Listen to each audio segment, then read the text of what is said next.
تو نور تک پہنچنے کے لیے، اللہ کی نشانی تک پہنچنے کے لیے آپ کو تصفیہ قلب کی ضرورت پڑے گی، اور تصفیہ قلب ذکر نفی اثبات سے پیر و مرشد کرواتا ہے، اور نفی اثبات کا ذکر لا الہ الا اللہ کا ذکر جو ہے، ضرب جو لگائی جاتی ہے آپ کے قلب پر، یہ در حقیقت میں اس آئینے کو صاف اور شفاف کرنے کے لیے کرائی جاتی ہے، کہ جس آئینے پر کافی زیادہ دھول جم گئی ہے، جو کہ ہمارے گناہوں کی وجہ سے اور وسوسوں پر عمل کرنے کی وجہ سے ایسی پرخ، ایسی زنگ چڑھ جاتی ہے کہ پھر ہمیں کچھ بھی نظر نہیں آتا۔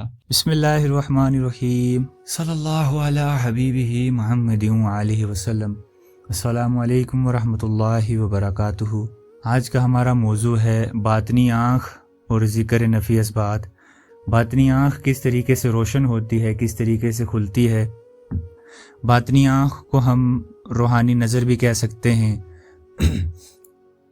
اور باطنی آنکھ کو ہم قلب کی آنکھ بھی کہہ سکتے ہیں۔ پہلی بات تو یہ ہے کیا ماشاءاللہ عزوجل بہت لوگ جانتے ہیں، لیکن ہر وہ چیز جو ہماری ظاہری آنکھ سے پوشیدہ ہے، ہر وہ مخلوق جو ہماری ظاہری آنکھ سے پوشیدہ ہے، اور اس مخلوق کو دیکھنا یا کسی بھی چیز کا مشاہدہ کرنا، جس میں روحوں کو دیکھنا، فرشتوں کو دیکھنا، اس کو ہم روحانی نظر یا باطنی آنکھ کہہ سکتے ہیں۔ یہ کہیں گے کہ اس شخص کی جو باطنی نظر ہے، روحانی نظر ہے، وہ کھلی ہوئی ہے۔ اچھا، اب ہم قرآن کریم سے سمجھتے ہیں کہ قلب کی آنکھ، باطنی آنکھ روشن کرنا کیوں ضروری ہے۔ قرآن کریم میں اللہ پاک فرماتے ہیں کہ ہم نے انسان کے قلب میں اپنی نشانیوں کا نور ڈالا ہے۔ اس آنکھ کی ضرورت اس لیے ہے تاکہ ہم اللہ کی نشانیوں کو کھلی آنکھوں سے دیکھ سکیں اور اسے سمجھ سکیں، ان کا مشاہدہ کر سکیں، اور اللہ کی معرفت میں اضافہ ہو، اللہ کی پہچان میں اضافہ ہو۔ یہی ہمارا مقصد ہونا چاہیے اس آنکھ کو کھولنے کا، بیداری کا، روحانی بیداری کا، نہ کہ یہ کہ کسی کے حوال جانے جائیں، کسی کے گناہوں کو دیکھا جائے، کسی کے عیبوں کو بتایا جائے۔ اب اسے تھوڑا سا جانتے ہیں کہ کس وجہ سے ہماری یہ جو آنکھ ہے یہ بند ہے، کیوں کھلی نہیں ہے۔ تو ان میں سے سب سے پہلا ہم حدیث سے سمجھتے ہیں کہ نبی کریم صلی اللہ علیہ وسلم نے فرمایا کہ ابن آدم، اگر یہ شیطان تیرے قلب کے آس پاس گرد چکر نہ لگا رہا ہوتا تو ضرور تجھے دکھائی دیتے آسمان کے مقامات اور فرشتے بھی، یعنی عالم ملائک۔ جیسا کہ آپ کو پتہ ہے لطیفہ قلب کے ساتھ عالم ملائک جڑا ہوا ہوتا ہے، فرشتوں کا عالم جڑا ہوا ہوتا ہے، اور جس کی یہ بصارت کھل جاتی ہے وہ فرشتوں کو دیکھ بھی سکتا ہے اس حدیث کے مطابق، اور آسمانوں کو بھی، جو سلسلہ نقشبندیہ کی تعلیمات ہیں اور بزرگوں کی تعلیمات کے مطابق جو قلب ہے وہ اتنی، اس کی بصارت اتنی کمال کی ہے کہ وہ عالم ملکوت کا سفر کر سکتا ہے۔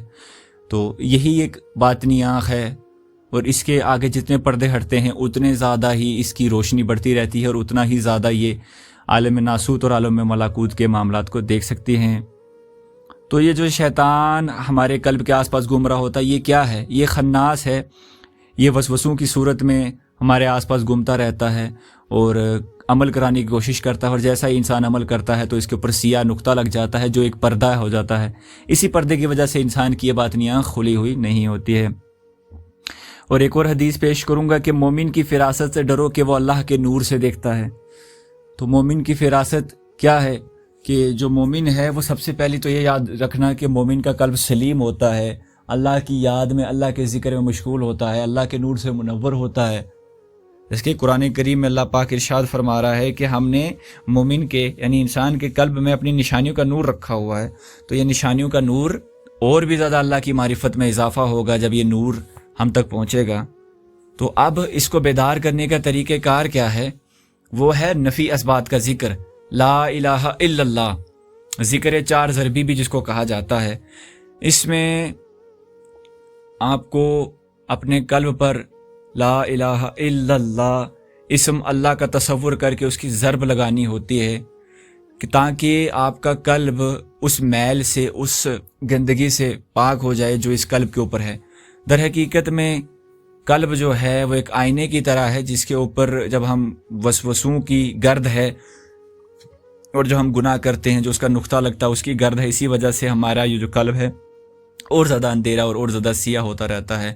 تو یہ جو ذکر نفی اثبات ہے یہ قلب کے معاملات کو کھولتا ہے، اور ہمارے ذکر اور فکر کی برکت سے جب یہ قلب روشن ہونا شروع ہوتا ہے تو آہستہ آہستہ ہم پر یہ معاملات کھلنا شروع ہو جاتے ہیں۔ اور یہ رستہ جو تصوف کا ہے اس پہ بہت سارے انعامات ہیں۔ اس میں علم لادنی کا انعام ہے، اس میں الہام کا انعام ہے، اس میں کشف کا انعام ہے، اور باطنی آنکھ، اور بھی بہت سارے ہزاروں لاکھوں ایسے انعام ہیں کہ جن کو ابھی ہم تصور بھی نہیں کر سکتے۔ اللہ پاک کرم فرمائے، رحم فرمائے۔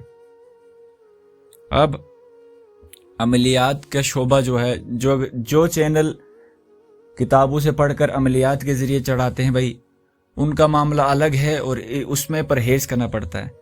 اب یہ آنکھ کھولنے کے دو طریقہ کار بتاتے ہیں، ایک عملیات کے ذریعے اور ایک تصوف میں جو سالک آگے چلتا ہے اس پر معاملات کھلتے ہیں۔ یہ بھی تو باطنی آنکھ ہے نا، باطن کی دنیا کا کھل جانا ہی تو باطن آنکھ ہے، نہ کہ جناتوں کو دیکھنا، یہ سب معاملات میں پھنسنا۔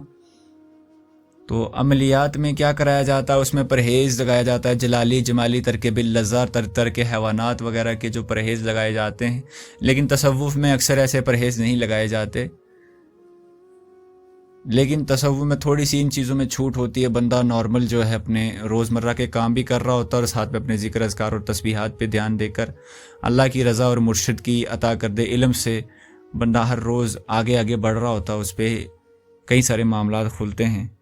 اللہ پاک کہنے سننے سے زیادہ عمل کرنے کی توفیق عطا فرمائے۔ اور امید ہے آپ کو موضوع پسند آیا ہوگا اور تصوف کے زیر میں نے سمجھانے کی کوشش کی ہے۔